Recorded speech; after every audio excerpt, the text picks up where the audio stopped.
ensonga ya leero ebadde annual general meeting eya the Uganda Comedians Association. It's been very successful. Ensonga tubadde n'ensonga nnyingi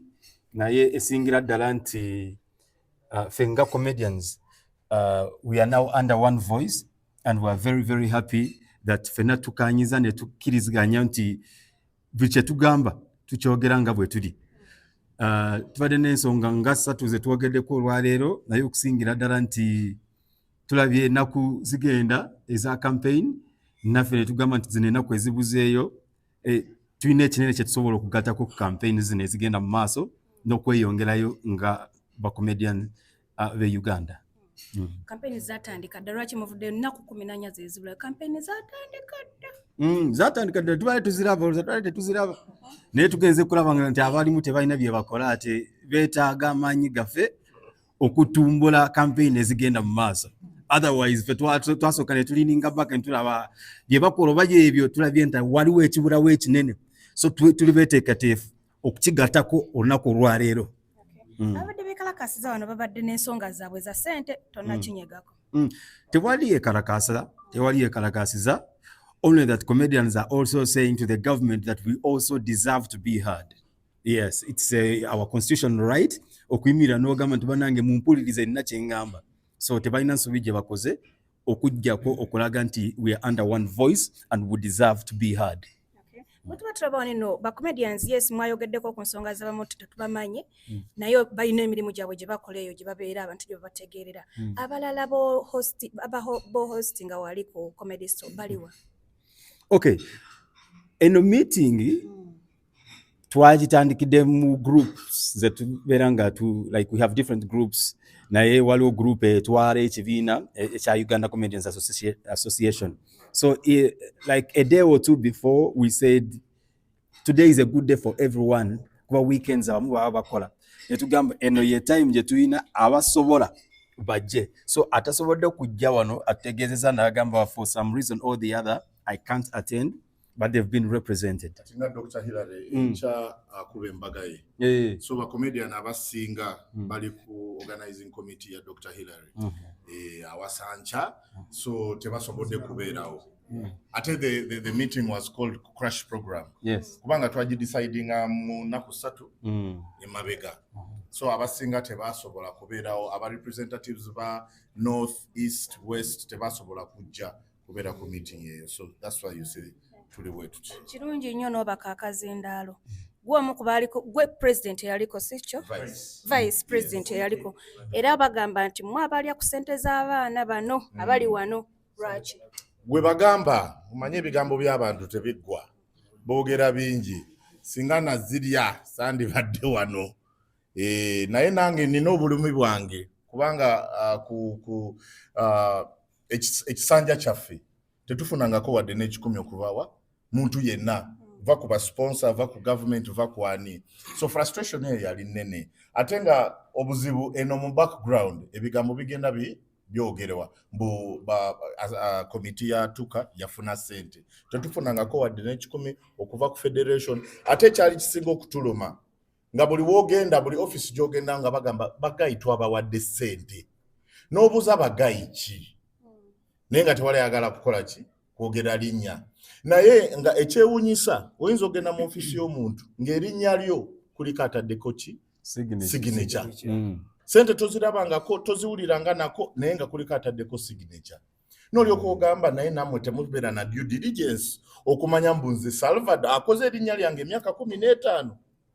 Tosobola kumanya mbu Salvador y'ono n'okkiriza omuntu omulala asayininge atwale ssente. So waliwo ekizibu awo ate obuzibu nga Muhanji wagambye tetwalina ddoboozi ki emu buli omu yali akola kiki naye kati nga tukanyiza ne tutula wamu eno meeting yaffe ya kusatu nga tugezaako okutereeza ekintu naye the fact that eno meeting egenze bulungi buli omu kati tulina eddoboozi limu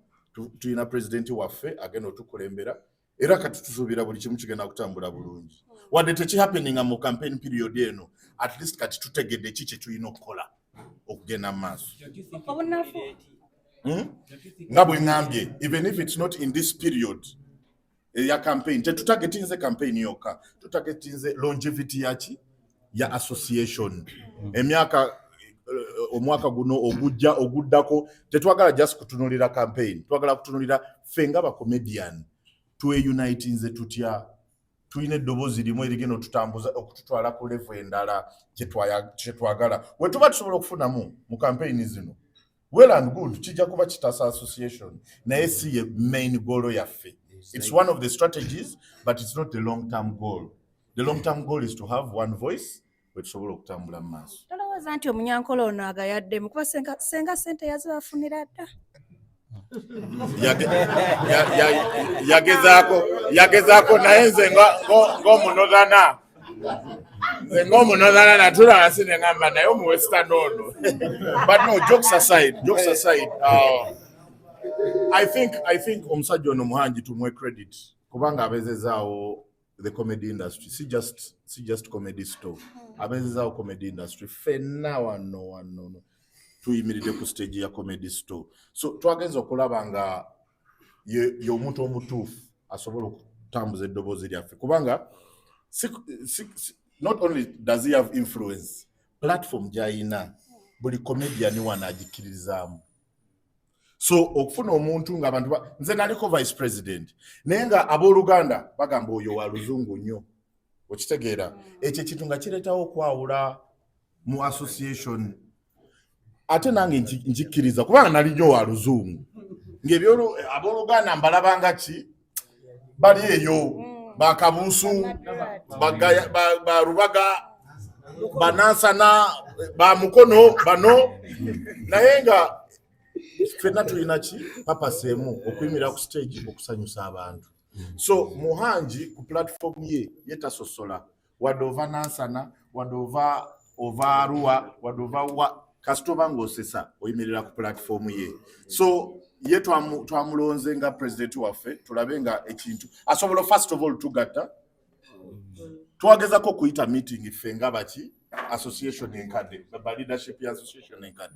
nga we oyita meeting aboluzungu bokka be bakola ki be bajja aboluganda nga bagamba eyo si yaffe. So Muhangi tulaba yagenda okutambuza kino ekintu president wa comedians ate kati bamugyewo so basically ekyo kye mbadengezako okugamba wadde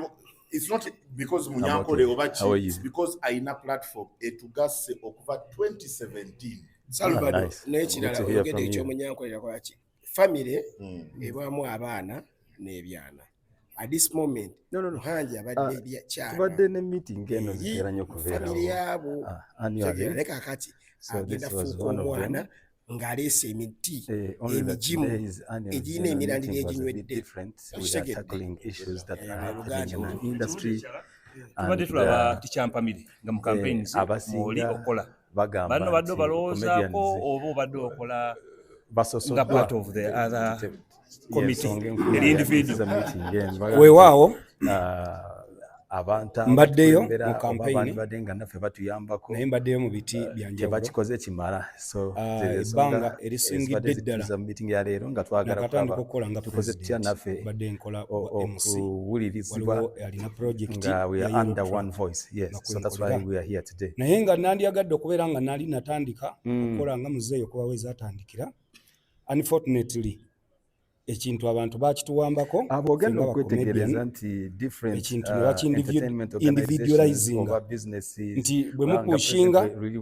okuga nti banne naffe comedy gire bagamba nti sente zammwe bazitutte bwogenda ku bazitutte ba artist bagamba nti abakomedian temulinaako ki temulinaako budget yammwe kitegeera kati okusinga okudda e Kampala ngamba kangende nkowoola abantu kola abantu kambuukire ekintu naye ekisinga obukulu paka nga bwomanyi nti waliyo abantu abagala karakita byenkola ne bajja ne bagamba nti jangu okolere ku muzeeyi naye sandyagadde kubeera nga nkola nzekka essaawa lunaku lwa leero President Museveni ali abadde mukono na Kayunga bagenda ne bate program neteekebwawo eno ku mukutu they've come up nenda banga kijja kunyigamu n'okubeera eri nga nsasulwa naye olw'okubanga ekintu kino kibwe nemubeeranga ttiimu mukushinga byonna badde njogerako negamba mu ofiisi za gavumenti ennene buli ofiisi gy'ogendamu ne bw'oba oyagala kupushinga okole wekka bagamba okola ne association ki so kisingako nenzija nembeera ne bannange mu meeting ne tuleyinga strategy ey'okufunamu ffenna okusinga okugenda eri n'obufunamu wekka kubanga era ne bw'onoofunamu wekka nga banno tebafunye era tekijja kuyamba nnyo. That's why eri n'abayimbi abalanga Chameleone teyetaliyo nga Jose Chameleone aliyo Lion Island era bakwasa Lion Island kakati gwe bakubuuza nti oli teacher babakwasiza ng'ani balekerawo tuyiyayiya ne bagamba tuli ne ba creatives president bwaga nti njagala kulaba artists nabo batuyigeeyo wansi so zeze ensonga zetuliko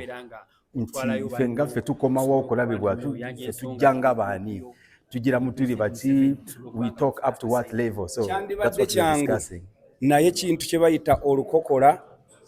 ekintu kye bayita ekikono era ekibiina tukiina kya ekikono kiri wali muganda wange tuleke kubanga ffe twapa Salvador yatukiikirako ku nomination n'atupushingirayo naga bannaye leero naffe mubawe bulungi era ne tusasula bulungi nga ne sente zindi kwakiba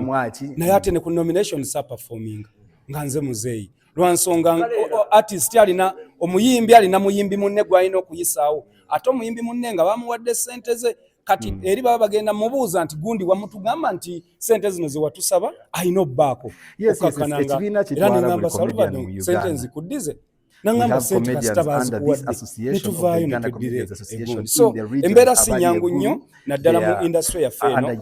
tuvolaba nti omulanga gwaffe ogubadde gumu twagala naffe tuveeyo as creatives because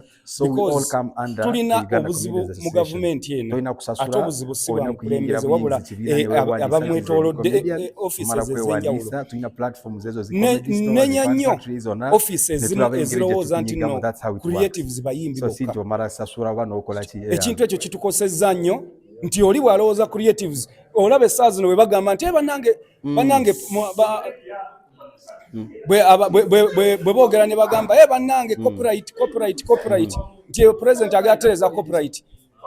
ensonga si lutalo mbadde ngamaliza nti ensonga lwaki nti wawulira nga bagamba banaye copyright president copyright biri mu parliament naye abantu bonna bonna nga badda ku bayimbi ensonga eri nti abayimbi beetongola bulungi bo bali a bit organized kati ffe ne batutwalira wansi waabwe nti abo bonna boolaba ba entertainers they are under us but we are not kuba esaawa obuzibu muki yes we are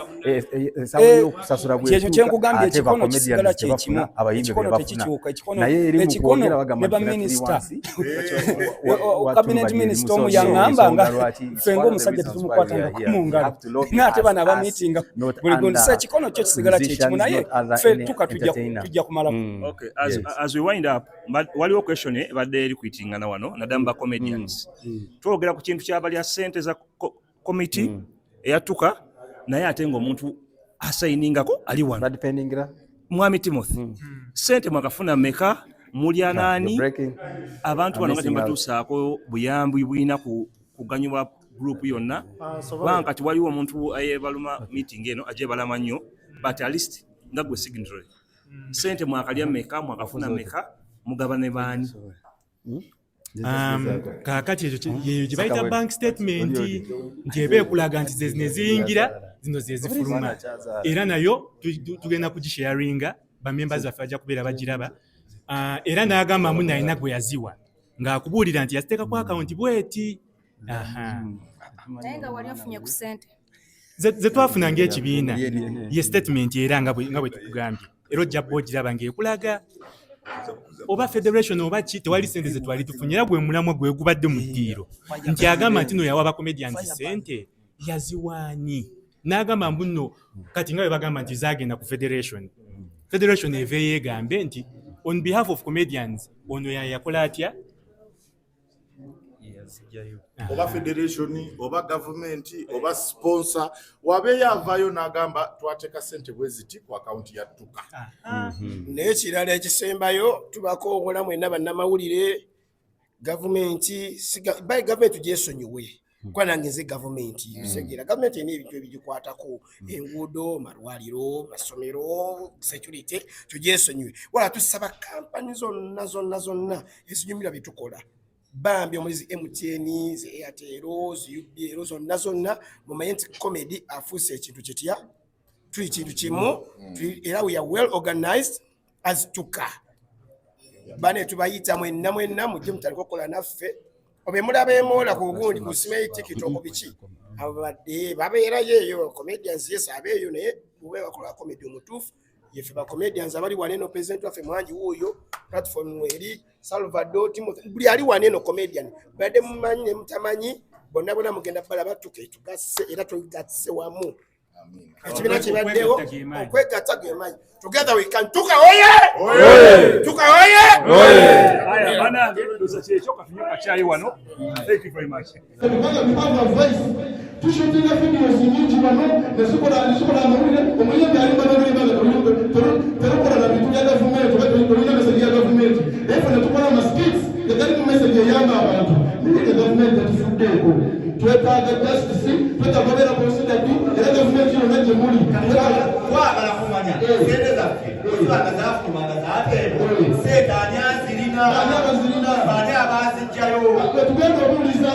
Pressure watuka ebaddewo sente zafuluma zagendawa bagamba muleke bafuna sente pressure sente zagendawa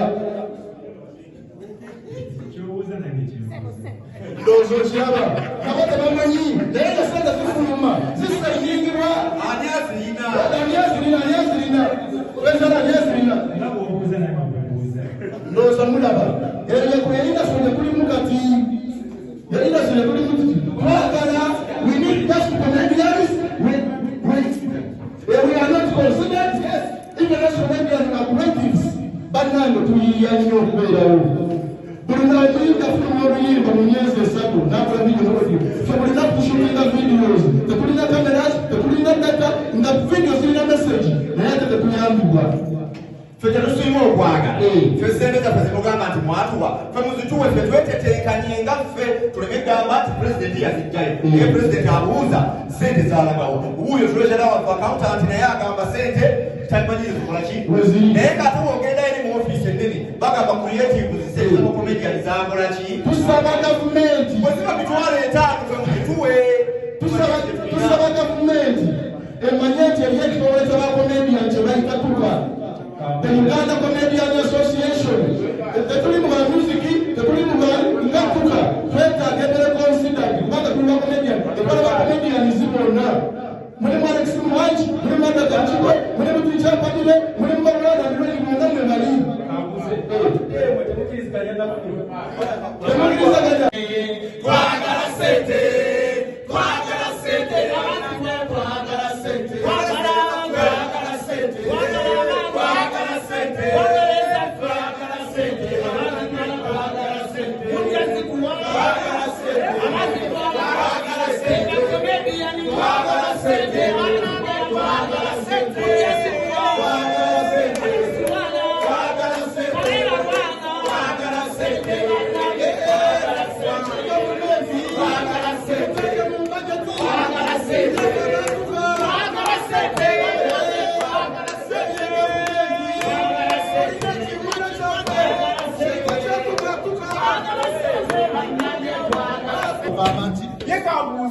Baba yimbi lwaki bo bafiibwako ng'omuyimbi wabakola video omudali comedian etalimu any funny moment bagamba tayibanga kaba bikola tebabafaako we want money and what you consider tayogera twagala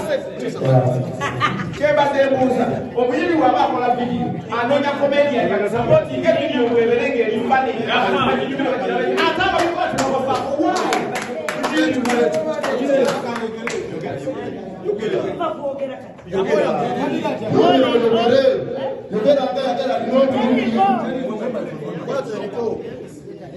Tusaba government is considering lwaki you guys mula baskitsi zaffe tubaweereza muli mu ngeri tubuliridde ensi tubuliridde abaana so mutuyambe mutuwe ku ssente twerabire naffe tweyozeeko ku nnaku omuntu abeereka nga naye bagamba kikwini wuuyo alina akagaali naye maama era mu kaseera kano katwaniriza abadde vice president waako kakaata tuli wano munnange katuli bamatifu nti bakomedian tebafiirwako bakomedian tebafiirwako wadde n'omulundi ogumutaaka bakomedian tebamirembe gavumenti sekufaako wadde omulundi ogumu mukama waffe tuli wano kuli mumwekalakaso lwaki bakomedian tebali consideri lwaki tuka teri consideri ate nga waliwo ebitongole bigenda ne bijjayo ssente mu manya g'abakomedian tato kyogerako ekyekiba eno meeting atase meeting amuselu mativu come down siku ekaine so maybe let's pass it another so what's the